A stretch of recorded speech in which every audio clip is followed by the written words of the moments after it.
All right. So whether you've been coaching for 50 years or 1 year, it can be really easy to fall into the trap of looking at today's players, today's athletes, and comparing today's athletes to the athletes from 5, 10, 15 years ago.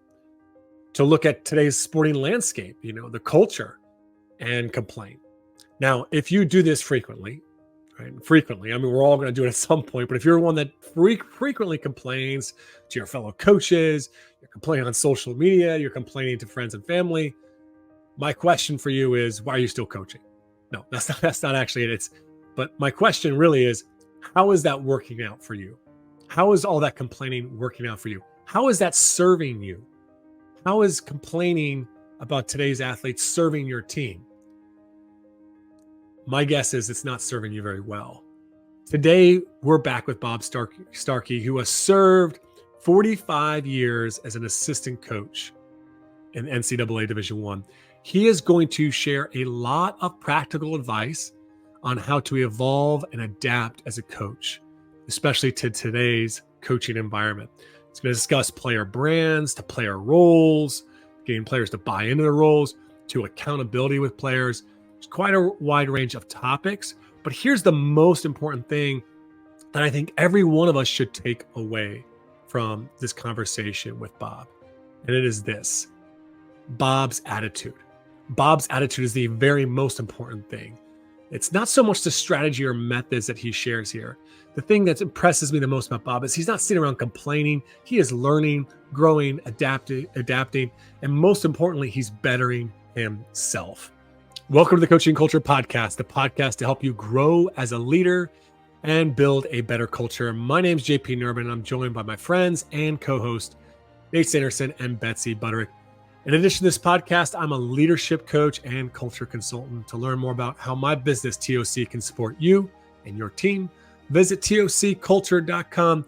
To learn more about Betsy, go on over to betsybutterick.com. Don't forget to subscribe to the TOC newsletter. Every Thursday, we send you a short article as well as the notes to every episode of the podcast. That way you don't crash the car trying to take notes while you're driving. You'll also receive the top 10 podcast episodes of the Coaching Culture Podcast and my top 10 articles when you subscribe to the newsletter. So you can subscribe using the link in the description of this episode, or simply by going on over to tocculture.com and clicking on newsletter. Well, I want to ask you this question here. We talked a little bit about building culture and the importance of that, and how relationships are certainly baked into that, but so are values and standards. And in today's world, I don't care if you're at the college level, the high school level, with so much mobility where players can play for one team their freshman year and then another team. And, there's so much movement and so much player empowerment. And I know sometimes that phrase gets a negative connotation, and I don't mean it that way at all. But it's a bit different world. And I've been doing this for 20 years, and there's more mobility at the high school level now than there's ever been, even here in Iowa. So when it comes to fighting for those standards and those values and establishing those in an identity as a program, how do you go about doing that with just the amount of change that happens so quickly in today's game? Well, that's a great question. It's probably an evolving question. I was having a conversation with one of my colleagues, and if you're going to stay in this business for a long time and have success, you better be able to evolve and change. There's nothing more important. But for the longest time, those changes have been incremental. And the last 3 or 4 years, they have been massive, and I mean warp speed. And it's we've never seen anything like this. And there's no manual. I go back to Buzz Williams, who said, in this day and age, you better coach with your head on a swivel. You better, and there's two ways you can go about this. You can be one of those coaches who gripe and complain about the portal or the NIL, or you can be one of those coaches who embrace it and put it to work for you. And I think that's the way it has to be. It doesn't do any good for you to complain. That really doesn't solve the problem. So I think if you truly care, about your student athletes, then you wholeheartedly embrace change. I'll give you an example with the NIL situation. So we're fortunate enough to win a national championship, and we've got several players on our team with great NIL opportunities. I mean, some really huge NIL opportunities to travel, to go to places, to do photo shoots, to shoot ads, to do all this. And so Kim gave them the first session of summer school off. The guys, go chase this opportunity, go live this dream. I don't know. We're here for you. We actually have a member. This is Coach Malky. We have a member on our staff whose sole job is NIL maintenance. I mean, she's there to navigate with kids. She helps them with their deals, make sure they understand the language, understands about law, taxes, the whole lot. Now, this is how you invest in kids. This is how kids know that Kim cares about them beyond being a player. And so she gives them this month to go out. A lot of coaches wouldn't do that.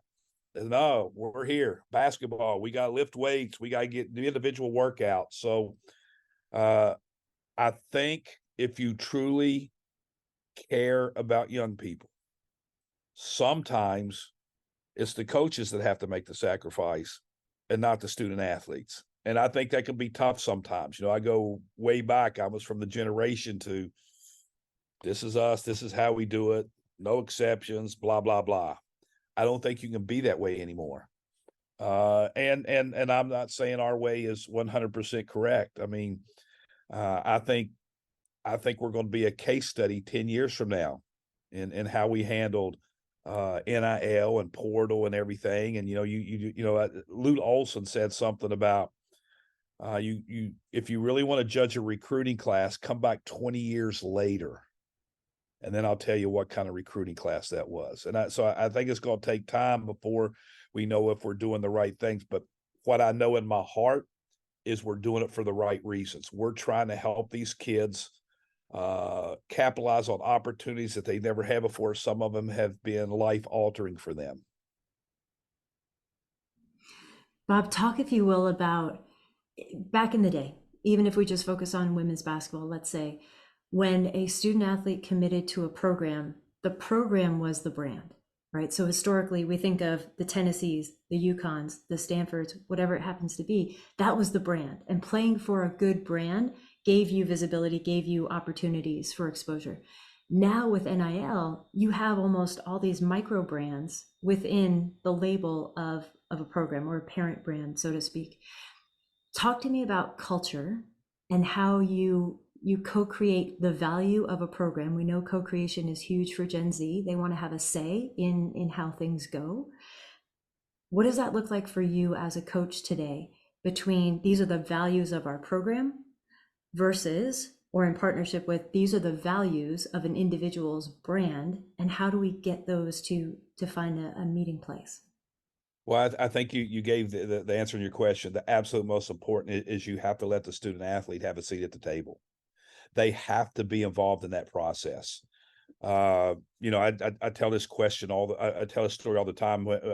My first time running through LSU, I was at LSU for 25 years, worked for the late great Hall of Fame Sue Gunner, and the football coach at that time was a guy named Nick Saban here at LSU. And Nick Saban's very, very process oriented. What that means, he's not in to goals that are numerical or his thing is, I want to have the next best possession. They don't ever talk about winning. They don't talk about national championships. They don't talk about conference championships. Their goal is about dominating their opponent on the next play. And if you are locked in and you're pouring all your energy into the next play, that's your best chance of success. If you're thinking about winning, that takes away from your concentration level on this play. And, he told me to the standpoint that in games and practices, he only had two players that were allowed to look at the clock, his quarterback and his defensive captain, because it didn't matter if you were up 10, down 7, tied, first quarter, third quarter, fourth quarter, if it was second and 10, first, it didn't matter. The only thing that mattered was the play. And so he came and spoke to our team one year. We had just came from the Elite Eight, and we had a great segment of those players coming back, and he talked to our kids about the process, about living in the moment, not having destinational goals. Don't worry about how many games you win. Don't worry about this. Don't worry about that. And so, as Coach Gunner always did, she brought the kids in, and she would let the kids set the goals for the season. She said, we can set the goals, and it sounds good, and we can put it on a card and in the notebook, but buy-in comes from them having a part of that process. So she told the team that she wanted them to come up with the goals for that season. And a week later, Tamika Johnson, our captain, came in and said, we're ready, Coach. We got one goal. And my heart just sunk. I just thought she's going to say Final Four, national championship. But she said, we want to be the best practice team in the country. Like, uh-oh, she got it. She was listening to Nick. She got it. So then Coach Gunner, obviously higher level intelligence than me, said, I love that goal, but here's what I need you to do. I need you to go back and meet with your team and tell me, how are we going to evaluate that? How are we going to grade that? What does a good practice look like? How can every day can we come back, join in our circle and say, well, were we the best practice team in the country? Why or why wouldn't we? And that team went to the Final Four and started a run of 5 straight Final Fours. So I think allowing players to have not just the voice, but the power to be part of the decision is critically important, more important than ever before, because we do have a brand here at LSU, a standard, a culture, but we also acknowledge and support the brand of the players, and we actually try and weave those together. And I think that's the only way you can do it in this day and age of individual. You know, we have players that have attorneys, that have marketing firms, that have, I mean, they, you know, it's a different world out there. So they have to see the win-win, and certainly you recruit the right kids, and that, you know, John Gooden talks about all the time, drive your own bus, but the most important thing is put the right people on your bus. Well, the first thing we do when we meet with our kids each year is we talk about what's the number one thing you want to accomplish here. And that's to win at the highest level. Let's be honest, winning at the highest level makes my administration happy, makes the fans happy. It fulfills my goals, but guess what? It helps each individual with their brand. You know, when you see things out there that are marketed, it's from players on winning teams, not players from teams that are unsuccessful. So when we talk about what does that look like, and it always comes back to work ethic, attitude, condition. You know, again, I go back to Tim Elmore. We're selling bottled water, and we're selling the same things we've always sold. We just got to tie them in a little differently to let the kids know that, yes, this will benefit you too. I love this visual of we're selling bottled water, and yet I'm visualizing all the water bottles looking different because of all the different personalities and you know, the brand identities of your athletes. I want to come back to, because I think it's so important, and it relates to one of the challenges that we face with today's student athletes. You're talking about that next possession, right? Or being the best practice team, really living in the moment. And I hear coaches of all sports saying, you know, I really want my players to be present. I want them to be where their feet are. We know that long-term success comes from that kind of presence. And again, I was looking through your social media, and you had a passage from the Daily Stoic about pretend today is the end. How, as a coach, do you help offer that perspective to today's student athlete, knowing that so much of their focus or attention is on future results? I think it's absolutely constant repetition in your messaging and the way you conduct your practice. By the way, I think practice is the singularly most important part of developing your culture, how you run your practice. I think the way coaches work through their day. I think terminology is important. You know, one of the things we got from Don Meyer, you know, we want our players to be an NBA player. NBA stands for next best action. And we are constantly pushing that concept. You know, if a player makes a mistake in practice, I'm yelling NBA, next best action.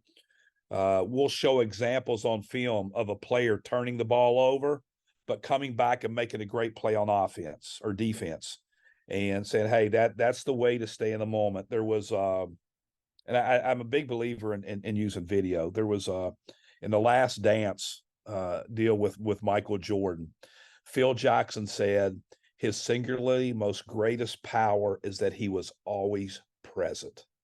It wasn't that he could jump this high, that he was this quick, that he was always present. Now, we showed that clip to our players. We talked about that. Do you know how amazingly difficult it was for Michael Jordan to be always present? I mean, we're talking about the singularly most visible human being on the earth when they were making that run. Yet he had the ability to concentrate and focus.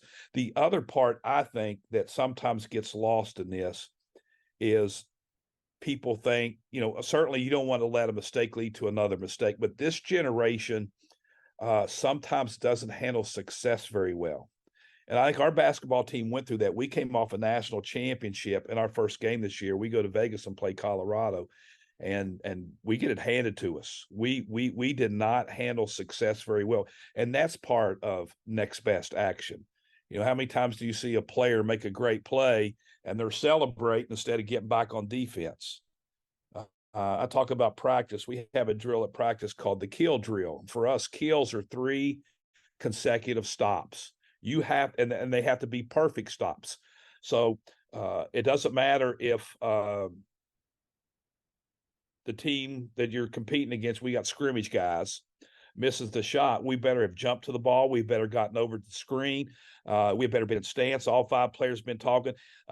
If we don't do all that, we start back at 0, and we won't in practice. There was one time at Texas A&M we did the kill drill for 45 minutes. We were you better be present in this possession. So I think creating examples, visual examples, physical examples. I'm a big believer in this, and I think young coaches need to hear this. You have to celebrate the behavior you want repeated. Most everybody thinks coaching is losing your mind when a mistake's made, But the thing I like about Kim can be very direct and pointed when you make a mistake, but she is loud and nuts when you do something great. And to me, that's one of the underrated parts of teaching, is celebrating good play. And then if I could go one step further, you're communicating of that good play. So let's say Sally makes a good pass into the post. Telling Sally good pass does no good. Sally may have made a good pass by accident. So what you do, hey, Sally, way to throw the ball away from the defense to that outside knee. Now you've complimented her and you've given her something to go back. By the same token, telling Sally, that's a bad pass. That's not teaching. That's not teaching at all. My wife could tell you it's a bad pass. Sally, you got to make sure you throw the ball away from the defense. You threw it on the inside right there. That's teaching. So your terminology and how you go about teaching, whether it's correcting or complimenting, is very important if you want that action repeated or not repeated, if that makes sense.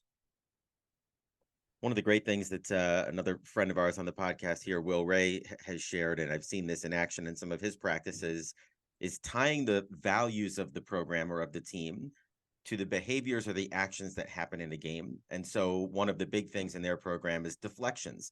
And so they have a team rule. You get a deflection on defense. At the next dead ball, everybody's getting in touch with that guy. We're celebrating them, going above and beyond, right, and their defensive activity. Are there other things in practice? Because I think sometimes as coaches, we're in the heart of the season here too. We think, well, we're getting ready for our next opponent. And that tends to dominate our thinking when it comes to scouting and pregame and preparing.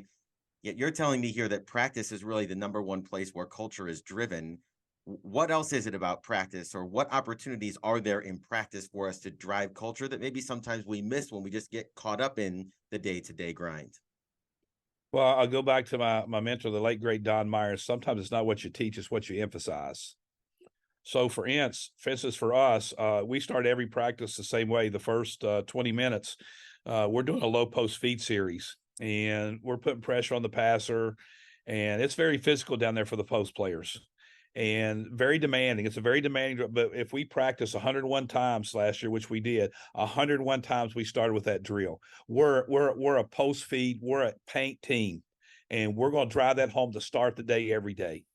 So I think each team has certain standards, and how they play, I think, is a part of your identity. I'll give you a story I like to tell, and coming on the heels of his passing, but I grew up in West Virginia. My junior high coach that I referred to earlier was a Bob Knight guy. I mean, in junior high, we played motion offense, man-to-man defense, and wore the candy stripe warm-up pants even. But we went to, when I first started coaching, I went to a one-man Bob Knight clinic in Cincinnati, Ohio. I'm sorry, Columbus, Ohio. And it's a day and a half clinic, and at the end, there's questions. And so if you know anything about Indiana and Bob Knight, he played 100% man-to-man for 1,000 years, however long he coached, and nobody played it better. That was, and it was how they played it. We're going to be hard-nosed, we're going to be tough, and we're going to be disciplined. And that was who they were defensively. So this young high school coach raised his hand up and he said, Coach Knight, what do you think is the best zone defense to play? And Knight looked at him and said, well, we don't believe in zone defense in Indiana. We believe in the individual responsibility of guarding people through man-to-man defense. So Knight takes a few more questions, and the same coach raises his hand. Anyway, everybody's kind of chuckling a little bit. Now he says, Coach, I know you're a big man-to-man guy, but if you were going to play a zone, which zone would it be? And Knight said, I wouldn't play any of them. I don't like any of them. He takes a few more questions. Guys, I promise, same guy. Now, we're on the edge of our seats, and I'm going to clean this up for the audience. But Knight just kind of glares at him a while and says, what? He said, Coach, if the NCAA passed a rule that you had to play zone defense, what would it be? And Knight said, I'd freaking quit. Now, don't raise your hand again. And obviously, we all got a big laugh, but that's who they are. You talk about a standard. We're Indiana basketball. Our coach will quit before he plays zone. So I think how you play the game says a lot about your culture. You know, you ask anybody about Kim Mulkey's team, they're going to play hard, they're going to get the ball inside, and they're going to rebound. Well, guess what we work on in practice a lot? We work on those three things. So I think you have to, as a coach, define what your identity is, and then you have to explain to your kids why that identity is so important. I'll tell you why the identity is so important, because games are won in the paint and rebounds mean extra possessions, guys. And I think when you do that, I think your culture can come forth through your practice, your regimentation, your drill selection, all those kinds of things. I do think there's also, you know, I want to hit on this. I think it's really important with culture. And I actually posted something a couple of days on Gino about being the best you can be at your role. And I don't think there's anything more important than culture than defining roles for every single player on that team and creating importance for every single role. We had Simone Augustus, the leading scorer in the country. Her role was to get open and make shots. We had another player, Winland Jones, whose role was to run down the floor every time, find Simone Augustus, and get her open. So what we did, you know, we chart deflections. That's very important. But in those days of running motion offense, we charted screens. It was important to us, and we wanted to make sure the players knew. So we had a category that said most screens set, screens that led to scores. And then in film sessions, we would show the screen. So we might show Winland setting a down screen, Simone curling and hitting the shot. And then we go back and we show Winland setting the screen. We wouldn't get to the part where Simone shot it. Well, guys, do you understand? Simone doesn't get, look at the angle. Look at her sprint. Look how she got her right there. That screens everything. So guess what happens? Halfway through the season, Simone's in a press conference, said, would you like to talk about dropping 32 tonight? I said, I sure would. I said, you see how many screens Winland Jones set for me? And so Winland Jones comes back her senior year, first team meeting, and walks around and passes out business cards, says Winland Jones, professional screener. So we all got a big kick out of that, obviously, but it also said, hey, we made that connection. So last year, one of the absolute most important players on our team was a walk-on named Emily Ward, who at practice, at games, was the biggest cheerleader you ever saw. Took pride in making sure she lifted players that were down. Kim Mulkey took her to the press conference a couple of times. Sometimes Kim's in the press conference. So you have to define roles. Then you have to communicate those roles to the players where they absolutely understand without question what those roles are. They have to understand their teammates' roles. And then you have to apply importance to every one of those roles. The last thing about roles that I'll say is let players know that they're not locked into that role. Okay, Winland, your job screening. If you continue to work on your ability to shoot, if you continue to work on your ability to post, seal, drop step, then guess what? Your role is going to expand. We're going to give you that opportunity. But the best cultures I have been a part of have been the ones that have put attention to detail and to creating roles and creating importance for them. And that specificity, right? Like, this is your role, so that someone can then take pride in being great Sure. or exceptional at that role. Crucially important. And I think about across sport, especially in basketball, when you have, let's say, a coach that has committed to, with Bob Knight commitment, a positionless offense where all the players are interchangeable, we're going to create havoc for the defense, where roles aren't as clearly defined. What would you recommend for even the players about how to go about establishing roles within the culture of their team? Well, I do think in terms of that, like when I was at LSU, my first 12 years of women's basketball, we ran Bob Knight's motion offense. And even with that, you had, you were a screener, you were a passer, you were a cutter. Now, if you were a screener, after you screened, you got to make what we call a second cut. The better you screen, the more opportunity you got to get a touch and to get a score. There has to be, I think, when you're talking about offense, some hierarchy, some level of this is what you do first, this is what you do second, and everybody has to know. You're a feeder, you're a screener, you're a cutter. Doesn't mean you don't get to do the other things, but you have to know first and foremost for our offense to work. You have to excel in one or two of these areas. Well, Bob, I want to ask you this question. In our work with coaches, and again, we're working with high school and college coaches both, I think more and more today, coaches are sometimes operating from a place of fear when it comes to holding players accountable to the standards or accountable to the roles that are defined for them. And, there's lots of reasons for that. Obviously, the ability to move and the influences of others, on our players, et cetera. But what advice would you give to our, high school head coaches and assistant coaches when it comes to just fighting for that culture and fighting for those standards every day? The first thing, those standards have to be absolutely clearly defined. And I'm a big believer in, if your culture is not written on a piece of paper, I don't know how strong it is. And again, you have to fight for it every day. So those standards better be clearly defined, and they need to be talked about almost on a daily basis, whether it's through practice. The absolute most amazing thing about Kim Mulkey, because I'm a student of the game. So I came here to LSU for my second tour of duty, obviously to come back home, but to watch how she does things. And her messaging in practice is phenomenal. And it'll be nothing for her to sprinkle in something that happened in practice and tie it to one of our standards. So they just have to be, and I know I'm beating this hard, but it has to be clearly defined and continually repeated. And then the next thing, it has to be handled fairly. It has to be handled fairly.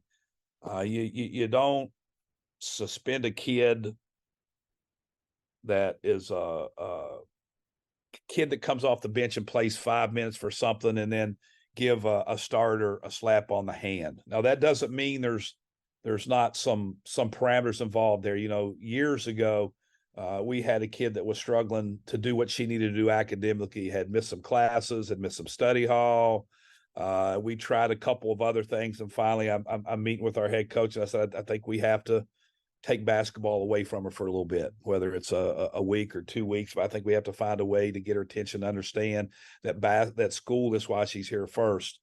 And so we did that. And a couple of weeks later, the coach called me and said, we got another problem, said, we got another kid that missed a study hall. Well, that kid had like a 3.8 GPA and had no prior missings. I said, well, we don't need to, they have made deposits in the bank account, and I think that's important.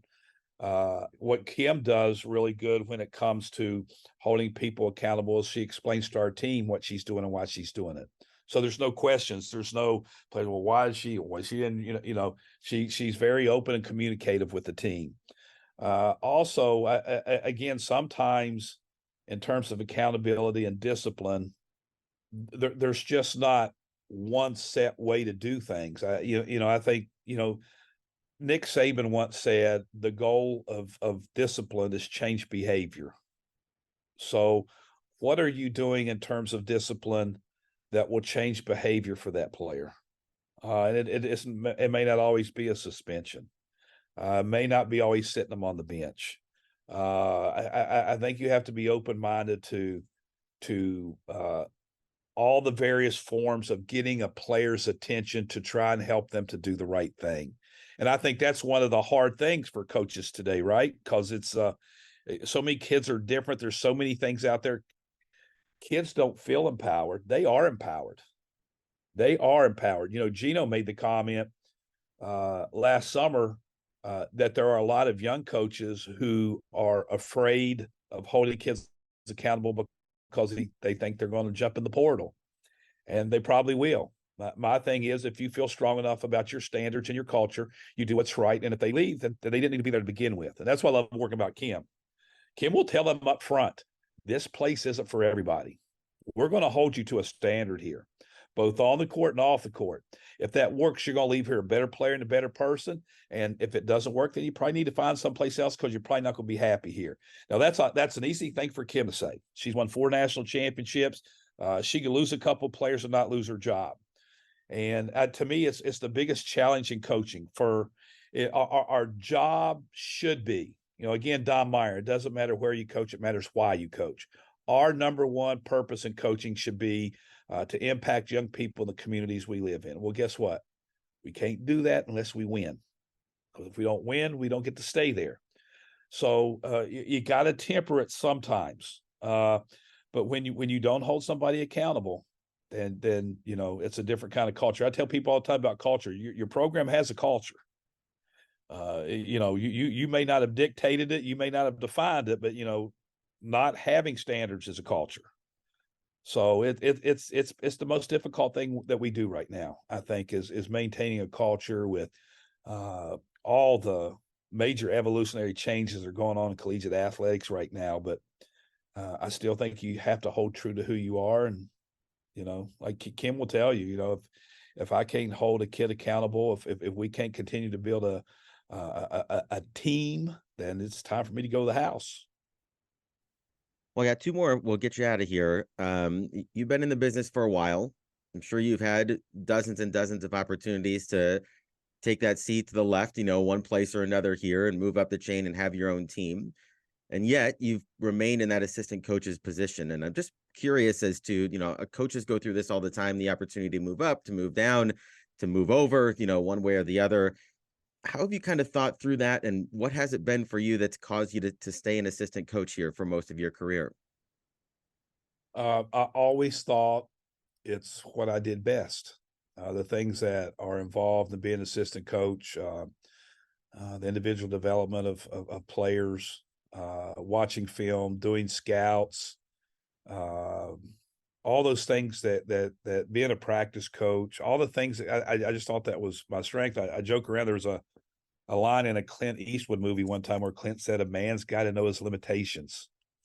And I think we talked about owning your role. I think this is my role, and I've had some opportunities, but the longer I do it, the more I feel like this is where I belong. And the more I'm working I've been doing this for 44, 45 years, and I've worked for 4 Naismith Hall of Fame coaches. Think about that. I've worked for 4 and I'm working for Kim, and I'm like, I'm nowhere close to being what a head coach would be like Coach Malky. So I just think it's what I do best, and it's what I enjoy. I also think being an assistant coach is probably the ideal servant leader.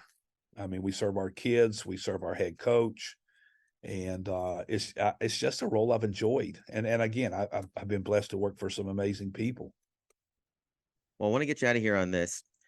You are a avid, committed, lifelong learner. It's one of the things that I just am so impressed with your constant sharing on social media, your willingness to invest in coaches at clinics and hopping on calls like this and doing podcasts like this. What is it about just continuing to learn and being so devoted to personal development that you find so important kind of in your role here? Well, two things. The first one is it's rejuvenating to me.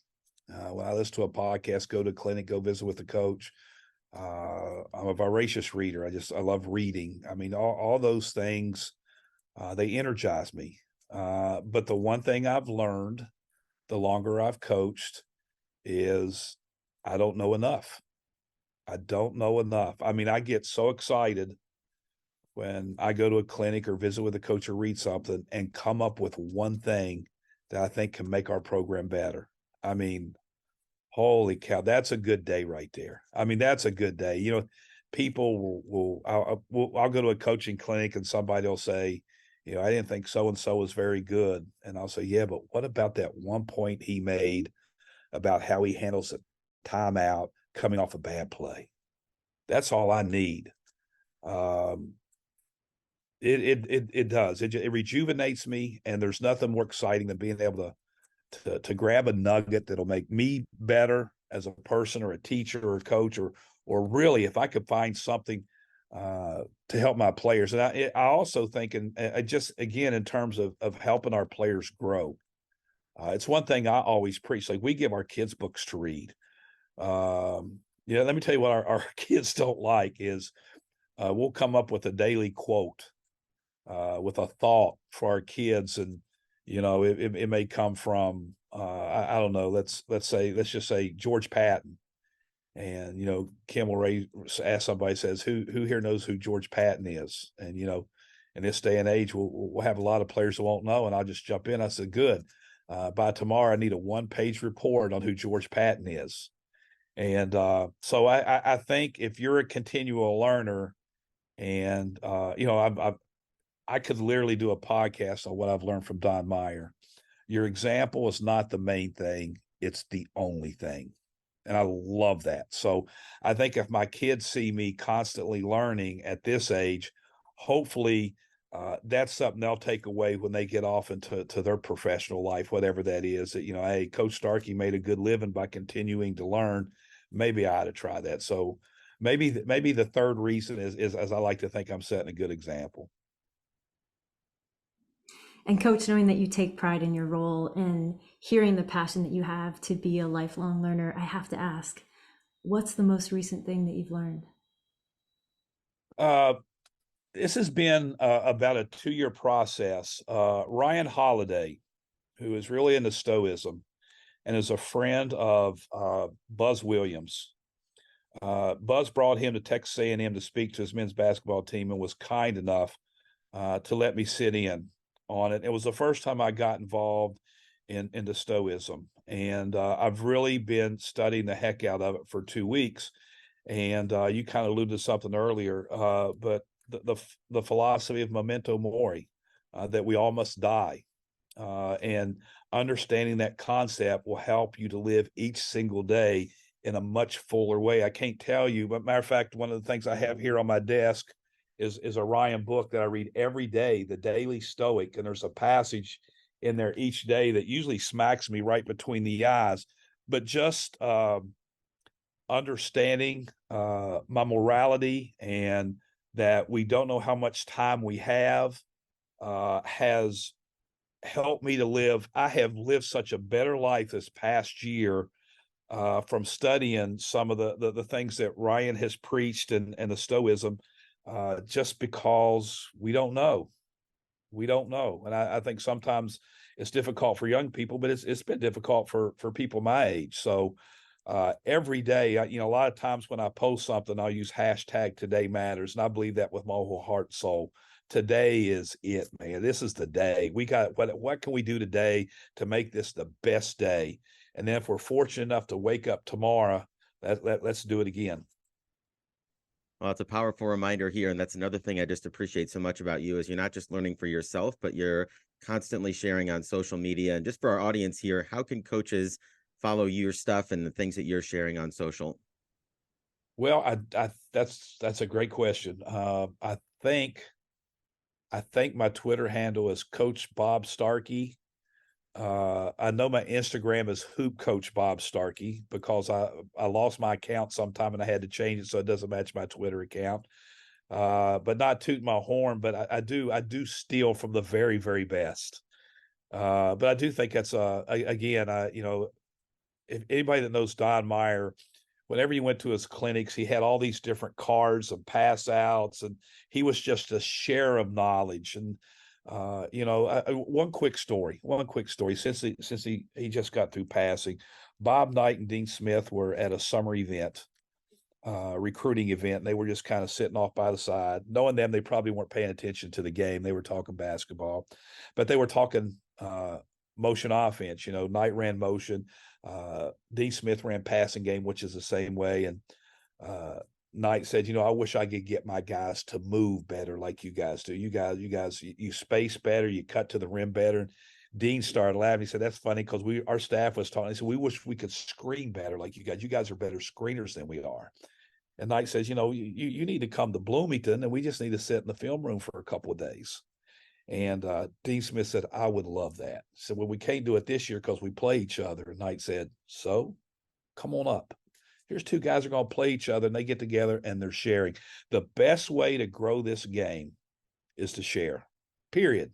No other way. I'm here where I am because people have invested and shared with me, plain and simple. Wow, that was just absolutely incredible. I think what blows me away the most is just what an amazing human being Bob is.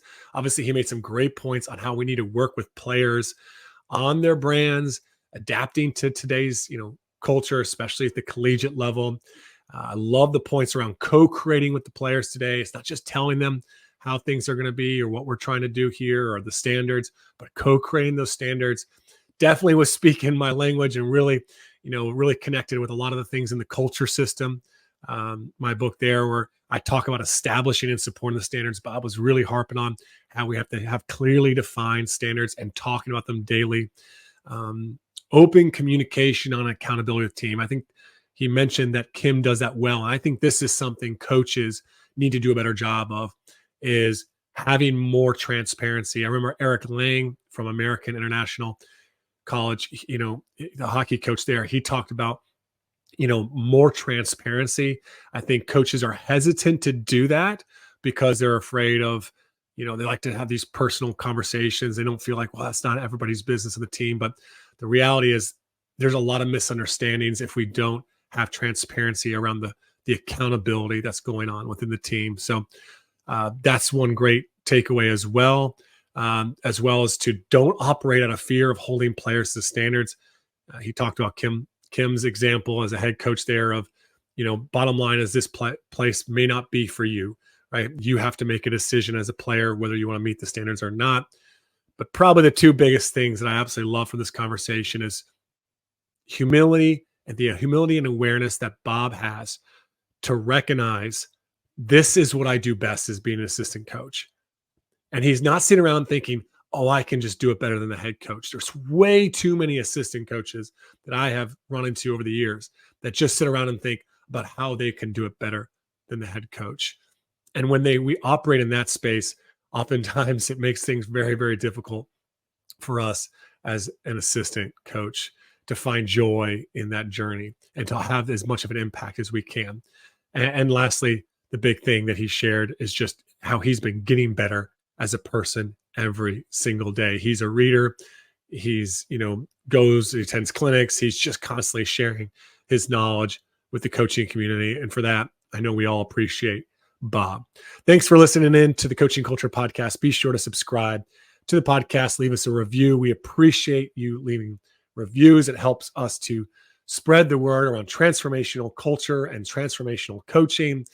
Also, be sure to subscribe to the newsletter at tocculture.com, as well as, when you're at that website, you can check out some of my books, The Culture System, The Sports Parent Solution, and our online training and certification program for coaches.